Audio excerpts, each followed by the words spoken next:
Continuando a falar das funções, nós vamos ver as transformações, como é que as funções elas vão mudando, como é que os seus gráficos vão mudar consoante algumas alterações mínimas que elas vão sofrendo. E a primeira vamos ver uma transformação que ocorre no eixo de y. Ou simplesmente podemos chamar de transformação vertical.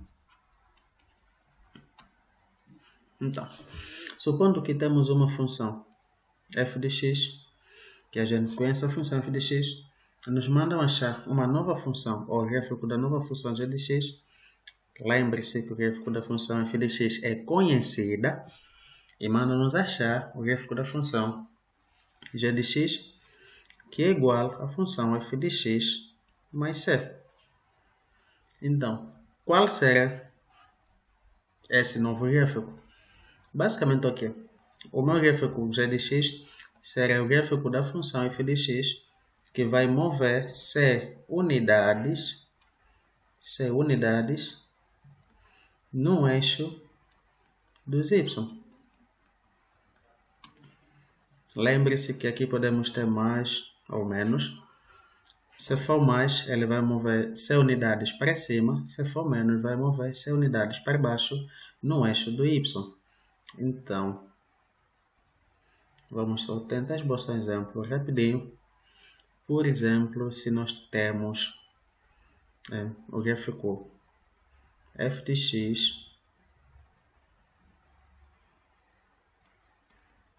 x igual a x. Então, é uma função linear. Vamos supor que é linear, apesar de que o esboço não está tão legal assim. Então, se nos pedem para esboçarmos a função g de x igual a x mais ou menos c, o que é que nós teremos? Quando for x mais c, nós teremos o nosso gráfico f de x, que vai mover-se c unidades, esse é o ponto C, no eixo y. Quer dizer, o nosso gráfico que vai mover c unidades. Podes ver que daqui para aqui, a posição anterior tem uma diferença de c. E quando for negativo, vai mover c unidades para baixo.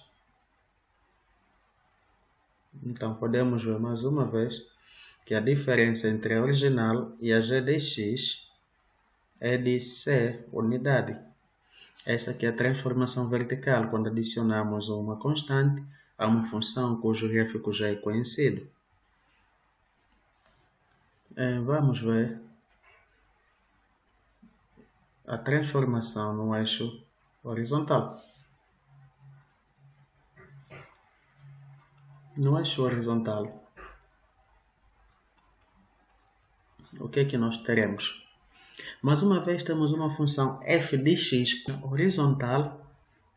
O que acontece? É quando nós temos uma função f de x que a gente conhece e nos mandam achar a função g de x, que é igual à função f de x mais ou menos c. Vejamos bem que aqui nós adicionamos o c, ou somamos o c, ao ponto, ou à coordenada, ao ponto onde nós vamos analisar nossa função. Em vez de ser x, em vez de ser f analisado em x, agora vai ser f em função de x mais ou menos c. Então, como é que será o gráfico dessa função? O gráfico dessa função será o gráfico da função f de x, que nós já conhecemos, movendo-se c unidades no eixo de x. Isto quer dizer que ele vai mover-se ou para a direita ou para a esquerda, mas vai mover-se c unidades. Quando é x mais c, vai mover-se c unidades para a esquerda. Quando for x menos c, vai mover c unidades para a direita. Então, vejamos bem um esboço rapidinho, como é que mais ou menos será. Vamos exemplificar a função f de x, ou a função g de x, ou a nossa função f é x² e a nossa função g de x é f quando é f avaliado no ponto x menos 2. Então, isso será igual a x menos 2 ao quadrado. Então, vejamos bem. O que é que nós teremos aqui? Nós teremos a nossa função x quadrado, que é a função original, que passa pela origem. Deixa-me só mudar aqui cores. Ela vai mover duas unidades para a direita.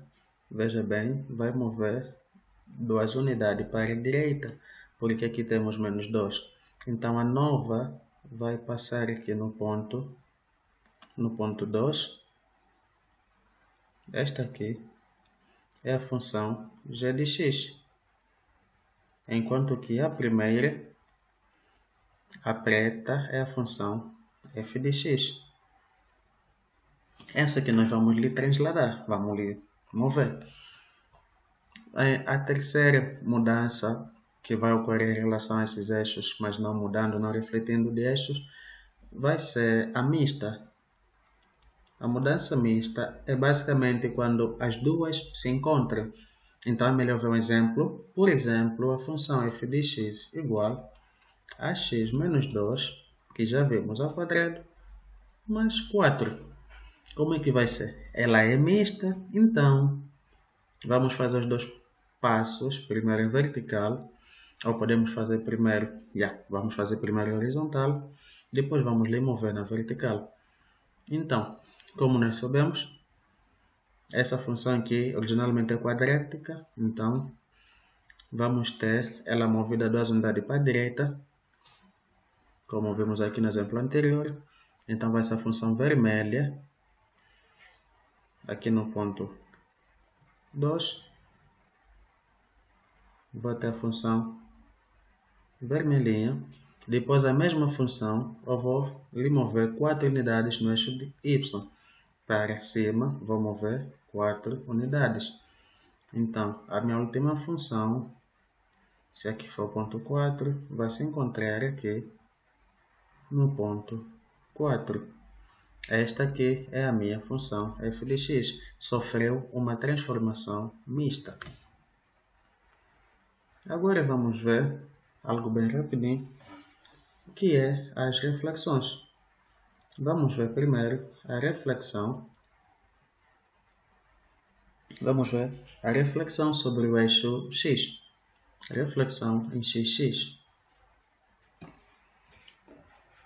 Quando é que um gráfico ou uma função ela vai ser refletida no eixo x? Todas as vezes que g de x for igual a menos f de x, quando nós já conhecemos a função do f de x.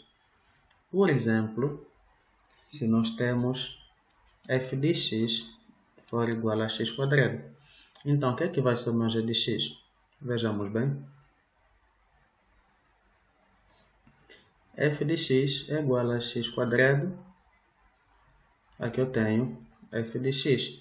Então, g de x vai ser menos x quadrado. G de x vai ser igual a menos x quadrado. E eu disse que é reflexão em relação ao eixo de x. Então, esse eixo aqui de x é que vai ser como o meu espelho. Então, g de x vai ser a reflexão de f de x.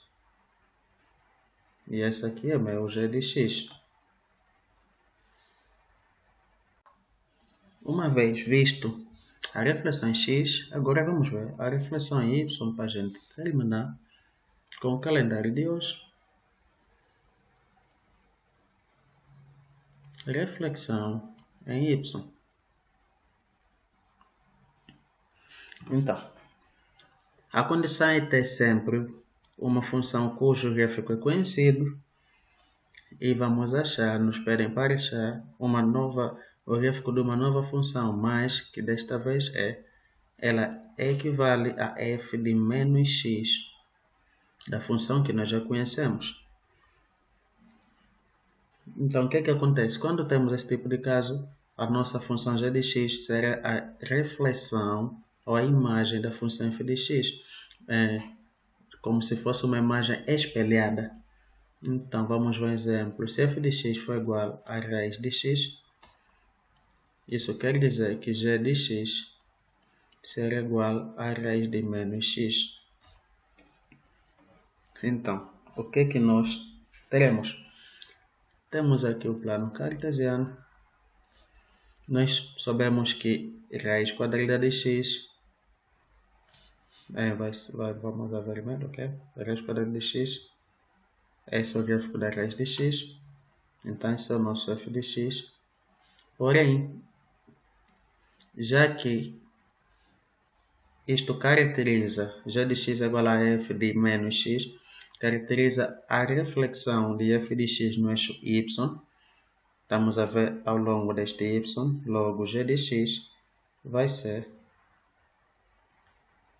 simplesmente a reflexão de f de x mais ao longo do y, eixo de y. E assim, nós vimos as transformações. Primeiro vimos quando somamos a constante, a nossa função, onde ele vai trasladar no eixo y. Depois, quando somamos a constante ao ponto que estamos a analisar a função, onde vai trasladar no eixo x. Depois vemos as duas em conjunto, transladação em x e em y. E, por fim, vemos as reflexões em x e em y.